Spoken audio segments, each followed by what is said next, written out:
এই দুনিয়া হচ্ছে সিজনুল লিল মুমিন। নবীজি বলছেন আর দুনিয়া সিজনুল লিল মুমিন, দুনিয়া মুমিনদের জন্য কারাগার। কারাগার মানে যেখানে আমি স্বতন্ত্র স্বাধীন নই। এখানে প্রশাসন অনেক ভাই বোন আছেন, তারা জানেন কারাগার কি জিনিস, আর যারা দুই একবার যাওয়া আসা করেছে ওরা জানে কি জিনিস। এখানে আপনার কোনো ব্যক্তি স্বাধীনতা নাই।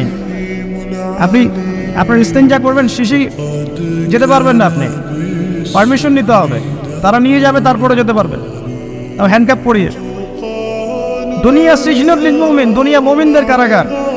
এখানে আপনি খেতে পারবেন না, খাবার আসবে তারপর খাবেন, ঘুমাতে পারবেন না, যখন ঘুমানোর আদেশ দিবে তখন ঘুমাতে পারবেন, তাও কতক্ষণ ঘুমাবেন তাও ফিক্স করা। মানে কারাগার মানে কি? যেখানে আপনার ব্যক্তির স্বাধীনতা চলে না, যেখানে আমি চলবো একটা সিস্টেমের আওতায়। এখন নবীজি বলছেন দুনিয়াটাই হচ্ছে কারাগার। আর এই দুনিয়ায় কেমন করে আমি প্রবৃত্তির দাসত্ব করতে পারি, কেমন করে আমি আল্লাহকে বলে নামাজ বাদ দিতে পারি, কেমন করে জাকাত সেই কবে ফরজ হয়েছে, মিল ইন্ডাস্ট্রিজ ফ্যাক্টরিজ করেছি, জাকাত দিই না। রমজান মাস যায় আসে যায় আসে যায় আসে, রোজাও রাখি না, তারাবি পড়তে পারি না। কোরআন আমার সামনে মানুষ তেলাওয়াত করে, কোরআন আমার ঘরে পড়ে আছে, শেলফের উপরে ধুলাও আছে, শেলফের উপরে কোরআন ধুলাওয়ালা, ধুলো মাখা। কোরআন পড়ার তৌফিক হয় না, নবীর হাদিসগুলো চর্চা করার তৌফিক হচ্ছে না, ইসলামিক বইপত্র পড়তে পারি না। এই কারাগারের জীবনে বসি আমি একটা মেয়ের পিছনে দৌড়াচ্ছি, মাদক খাচ্ছি, জেনা করছি, কোনো সময় ধর্ষণ করছি, কোনো সময় সুদ খাচ্ছি, ঘুষ খাচ্ছি, দুর্নীতি করছি, এই কারাগারের জীবনে বসে, যেখানে আমার কোনো ব্যক্তি স্বাধীনতা নাই। তাহলে কারাগারের জীবনের মেয়াদ যখন শেষ হবে, যখন তাকে এখান থেকে বের করে নিয়ে আসা হবে, অর্থাৎ মৃত্যু, তখন তার সাথে কিরকম রিমান্ডে আচরণ করা হবে এটা ভালো করে বুঝে না। নবীজি বলছেন আদ-দুনিয়া সিজনুল লিল মুমিন ওয়াল জান্নাতু লিল কাফির। কাফেরদের জন্য, মুশরিকদের জন্য এই দুনিয়াটা হচ্ছে জান্নাত। জান্নাত মানে কি? যা ইচ্ছা তাই করতে পারবে। জান্নাত মানে কি? আপনি চাচ্ছেন আল্লাহ আমি এখন একটা খামর চাই, শরাব আপনার সামনে হাজির, চিন্তা করার সাথে সাথে। জান্নাত মানে কি? আল্লাহ আমি আপনাকে দেখতে চাই, আল্লাহকে আপনি দেখতে পারবেন। জান্নাত মানে কি? আপনি মধুর নহর, দুধের নহর, পানির নহর, শরাবের নহর, হুরুন ঈন চতুর্দিকে ঘোরাফেরা করছে। একজন নিম্নমানের জান্নাতি, মানে সবচেয়ে শেষের দিকে যারা জান্নাতে যাবে, তাদের সাথেই দুজন করে হুরুন ঈন, আহাল পরিবার তো আছেই, রিলমান পানপাত তুলে চারপাশে ঘোরাফেরা করবে। জান্নাত মানে কি? যেখানে যা ইচ্ছা তাই করা যাবে, বলার কেউ নাই, বাধা দেওয়ার কেউ নাই, সেখানে কোনো মৃত্যু নাই, সেখানে কোনো অহেতুক কথাবার্তাও নাই, কোনো গান গল্প নাই, কোনো মিথ্যা নাই, কষ্টের ক্লেশ মাত্র নাই, থুতু ফেলতে হবে না। জান্নাত মানে থুতু ফেলতে হবে না, জান্নাত মানে হাঁচি হবে না, নাক ঝাড়তে হবে না, জান্নাত মানে ইস্তেঞ্জা পেশাব পায়খানা করার টেনশন নাই। মানুষ খাবার খাবে, একটা ঢেকুর তুলবে, ব্যাস খাবার হজম হয়। আর জান্নাতের সবচেয়ে বড় বিষয়টা কি? আল্লাহ পাককে আমরা এই চোখ দিয়ে দেখতে পারবো ইনশাআল্লাহ। আর তার সমকক্ষ একটা বিষয় হচ্ছে আল্লাহ পাক বলে দিবেন যে আমি তোমাদের সবার উপর সন্তুষ্ট হয়ে গেলাম, যাও কোনোদিন অসন্তুষ্ট হও, ব্যাস। এখন আপনি যত কিছুই করেন এই বস্তুবাদী জীবনে, মনে একটা ভয় থেকে যাবে। আপনি বিশ্ব নেতা হয়েছেন, বড় শিল্পপতি হয়েছেন, পলিটিশিয়ান হয়েছেন, ইকোনমিস্ট হয়েছেন, মনে একটা ভয় থেকে যাবে যে মরতে আমাকে হবে, আল্লাহ আমাকে ধরবেই, হিসেব আমাকে দেওয়া লাগবেই, কবরে আমাকে একাই যাওয়া লাগবে, আমাকে কিয়ামতের মাঠে দাঁড়াতে হবে আল্লাহর সামনে। মনে একটা ভয় কাজ করে, যদিও বাইরে মানুষ দেখায় যে কোনো ভয় নাই। মানুষ বাইরে অভিনয় করে, মানুষ সমাজের মানুষের সাথে বাইরে একটা অভিনয় করে, কোনো ক্ষেত্রে আমরা নিজেরাই নিজেদের সাথে অভিনয় করি। কথা সাহিত্যিক হুমায়ুন আহমেদের নাম শুনেছেন? ইন্তেকাল করেছেন। একটা সময় ছিল আমরা স্কুলে পড়তাম, কলেজে পড়তাম, মাঝে মাঝে টুকটাক এ ধরনের কিতাব বইপত্র পড়া হয়েছে, হিমু, মিসির আলী এইসব পড়া হয়েছে।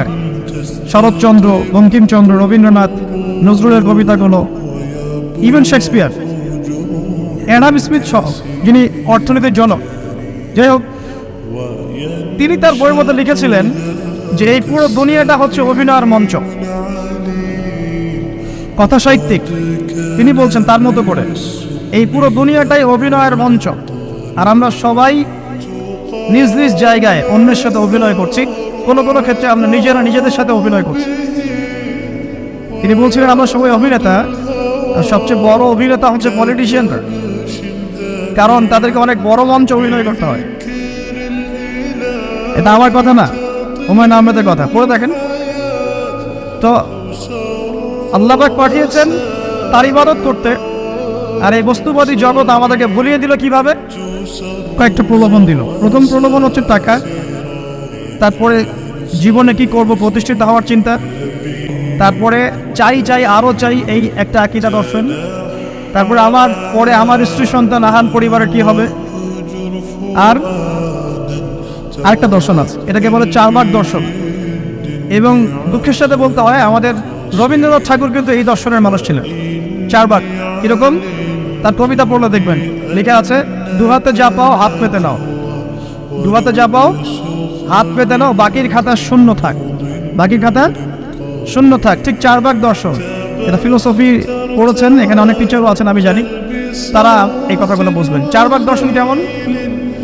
ঋণ করে ঘি খাও, ঋণ করে ঘি খাও, যতদিন বাঁচবে সুখে বাঁচবে, এটা হলো 4 ভাগ দর্শন। তো দুহাতে যাবো হাত পেতে নাও, বাকির খাতা শূন্য থাক, মিল আছে না? ঋণ করে হলেও ঘি খান, যেভাবে হোক ঘি খান না, মানে ঋণ করে হলেও ঘি খান, যতদিন বাঁচবেন সুখে বাঁচবেন। তাহলে এই দর্শনগুলো বস্তুবাদী না? বুঝতে পারছেন কিনা? ম্যাটেরিয়ালিজম, বস্তুবাদিতা, মানে আপনি চোখের সামনে যা দেখছেন এই দুনিয়া, যেভাবে হোক অর্জন করে নেন, বাকির খাতা শূন্য থাক। ইসলামিক কনসেপ্ট এর টোটাল ডিফারেন্ট কনসেপ্ট। ইসলামের ঈমান, আকীদা, ইসলাম, পরকাল, মুহাম্মদ সাল্লাল্লাহু আলাইহি ওয়াসাল্লামের আদর্শ সম্পূর্ণ ডিফারেন্ট। আমরা বলি কি, এই দুনিয়াতে আমরা মুসাফির, দুনিয়াতে আমরা কি মুসাফির, কে কতদিন থাকবো কোনো ঠিক নাই। নবীজি বলছেন, হে আব্দুল্লাহ বিন ওমর, তুমি দুনিয়াতে মুসাফিরের মতো থাকো, সকালবেলা উঠলে সন্ধ্যার অপেক্ষা করো না, সন্ধ্যাবেলা হলো সকালের অপেক্ষা করো। দর্শনের মধ্যে কত পার্থক্য না, আকাশ পাতাল পার্থক্য না? এখন যদি এই বস্তুবাদী দর্শন নিয়ে আপনি চলাফেরা করেন, তাহলে তো আপনার লাইফের অ্যাম্বিশন হবে একটা ফ্ল্যাট, আর ওটা এনি হাও আপনাকে অ্যাচিভ করতে হবে, legal way or illegal way আপনাকে অ্যাচিভ করতেই হবে, অ্যাচিভ করতেই হবে, যেহেতু আপনার মোটিভটা হচ্ছে ম্যাটেরিয়ালিজম, বস্তুবাদিতা। আর নবী সাল্লাল্লাহু আলাইহি ওয়াসাল্লাম কি বলছেন? সকালে ঘুম থেকে উঠলে সন্ধ্যার অপেক্ষা করো না, সন্ধ্যাবেলায় থাকলে সকালের অপেক্ষা করো না। তুমি দুনিয়াতে মুসাফিরের মতো থাকো, তোমার যতটুকুতে দুনিয়া চলে যায় এতটুকুতে সন্তুষ্ট থাকো। নবীজি বলছেন, তোমরা হাঁটবে যখন রাস্তায় চলাফেরা করবে, তোমাদের উপরের দিকে দেখবে না যে তোমাদের উপরে কারা আছে, অলওয়েজ দেখবা তোমাদের নিচে কারা আছে, তোমাদের চেয়ে খারাপ কারা আছে। এক ভাইকে আপনি দেখবেন আপনি সুস্থ, তার হাত নাই। আরেক ভাইকে দেখবেন আপনি সুস্থ, তার চোখ নাই। এক ভাইয়ের পা প্যারালাইজড হয়ে গেছে, এক ভাইয়ের বডি প্যারালাইজড, একজন হার্টের রোগী, একজন ডায়াবেটিসের রোগী। আপনি সুস্থ আছেন, অথচ ওই ব্যক্তির অনেক টাকা পয়সা আছে, আপনার নাই। এখানে কে ধনী বলেন দেখি, আপনি না সে? আপনার সুস্থতা আছে। আরেক ভাইয়ের অনেক বড় বড় ফ্ল্যাটস, কিন্তু আপনার এতটুকু নাই, ছোট্ট একটা বাসা। আপনার কষ্ট লাগে, আমারও যদি এমন হতো। ওই বাসায় গিয়ে দেখলেন যে ইন্টারনালি সে ব্যক্তি সুখে নাই, তার পরিবারে অশান্তি, তার পরিবারে হৃদ্যতা ভালোবাসার বন্ধন নাই, আপনার পরিবারে আছে। একটা রিক্সাওয়ালা সারাদিন রিক্সা চালিয়ে 400-500-1000 টাকা আর্ন করে বাসায় চলে গেল, গিয়ে বাসা আলু ভর্তা, ডিম ভাজা, ডাল দিয়ে ভাত খাচ্ছে, সুখে আছে, দিনবি বউয়ের সাথে গল্প করছে, চাঁদ দেখছে। আর সেই তো কবে আপনি ওয়াইফ কিনে চাঁদ দেখেছেন ঠিক নাই। আপনি টাকা অর্জন করার নেশায় বছরের পর বছর স্ত্রী থেকে দূরে আছে, দেখারই সৌভাগ্য হয়। আসলে সুখ কাকে বলে? সুখটা কি জিনিস? ঢাকাবাসীকে সুখ বোঝানো দরকার। সুখটা কি জিনিস? যখন আপনি বা আমি নিজেকেও বলছি, যখন আমরা আল্লাহকে পাবো, আল্লাহ পাকের ইবাদতের মধ্য দিয়ে, রাসূলের সুন্নতের মধ্য দিয়ে অল্পে তুষ্ট থাকতে পারবো, যা আছে এতে শুকরিয়া আদায় করবো, আপনার তো সুখী মানুষ দুনিয়াতে কেউ নাই, কেউ নাই দুনিয়াতে। কিন্তু বস্তুবাদিতা আপনাকে এই আকীদা আদর্শ থেকে সম্পূর্ণ ডিমোটিভেট করে দেবে। আপনাকে খালি চাই আরো চাই, ওই যে দু হাতে যাবো হাত পেতে নাও, বাকির খাতা শূন্য থাকার। আমাদের দর্শন দু হাতে যাবো হাত পেতে নাও না, বরং দুনিয়াতে যতটুকু পাও এতটুকুতে সন্তুষ্ট থাকো, বাকির খাতা শূন্য থাক না, বাকির খাতা পূর্ণ হোক। মানে পরকালটা বাকির খাতা না, পরকালের বাকির খাতাটা পূর্ণ হোক। প্রয়োজনে দুনিয়ার সব চলে যায় যাক, প্রয়োজনে দুনিয়ার সব যদি চলেও যায় যাক, তারপরে বাকির খাতা কি হোক? পূর্ণ হোক। এটাই আল্লাহ রাব্বুল আলামিন সূরা আ'লার মধ্যে বলছেন, বাল তু'থিরুনাল হায়াতাদ দুনিয়া, তোমরা এই দুনিয়ার জীবনটাকে প্রাধান্য দিয়ে থাকো, ওয়াল আখিরাতু খায়রুন ওয়া আবকা, কিন্তু আখিরাত হচ্ছে সবচেয়ে উত্তম এবং চিরস্থায়ী। তো প্রিয় ভাই এবং বোনেরা যারা আওয়াজ শুনছেন, আজকে আমাদের প্রথম সবক হওয়া উচিত দুনিয়ার নেশায় আমরা না পড়ি। আল্লাহ পাক আমাদেরকে তৌফিক দান। এর মানে এই না আমরা দুনিয়ার প্রোগ্রেসে যাব না, অবশ্যই যাব, আমরা অবশ্যই যাব। পুরো ন্যাশন জাতিগতভাবেই আমাদেরকে এই ওয়ার্ল্ডের সমকক্ষ তো হতে হবে কি না? আমরা কি ওয়ার্ল্ডের সমকক্ষ হতে পেরেছি? আপনাদের কি মনে হয় যে মিলস, ইন্ডাস্ট্রিজ, ফ্যাক্টরিজ, সেতু, ফ্লাইওভার এইগুলো করলেই মনে হয় যে ওয়ার্ল্ডের সমকক্ষ হওয়া যায়? প্রত্যেক জনগণ ভিতর থেকে সুখী কিনা, তাদের অন্ন, বস্ত্র, চিকিৎসা, শিক্ষা, বাসস্থান, এই যে মৌলিক চাহিদা, বেকারত্ব ঘোচানো, তিন বেলা খেয়ে পরে বাঁচা, জীবনের